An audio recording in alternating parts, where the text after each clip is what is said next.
Okay, so in regards to the setup for the single arm cable delt raise, we are firstly going to attach a handle, so something a bit like this, to the cable machine, okay?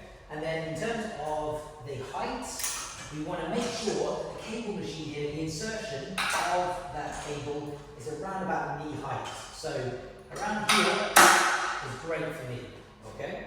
Now obviously you would select your weight.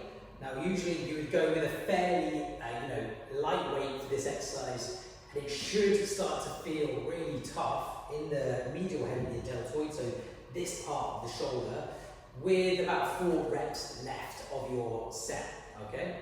Now, we're going to grip the handle with, if you're facing this way, your right arm, so it's the arm that's furthest away from the cable is going to be the one that's doing work. So my right arm is going to come across my body to take that handle.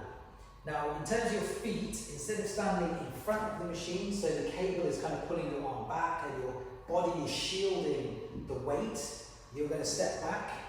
So now the cable is slightly in front of you and your arm is out in front of your body. Okay? Now, we need to make sure that we're keeping the elbow straight and locked out throughout. So there's no bending at the elbow. Make sure that you're working hard to keep your forearm rigid and the elbow completely locked out. From here, we're ready to lift. So while keeping our arm nice and straight, we're going to take it across your body, diagonally up into the air. So we finish with that cable going across your chest and down towards the insertion point. It's running along the line of your arm here.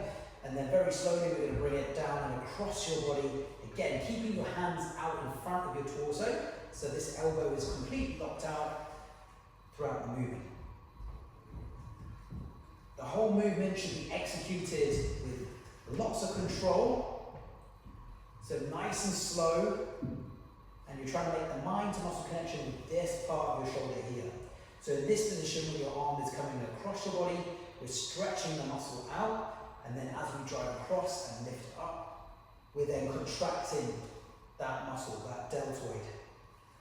So there's constant tension on that particular part of the shoulder as we go through the sets. Make sure that you keep this muscle, the trapezium, down and retracted. Try to avoid hunching up.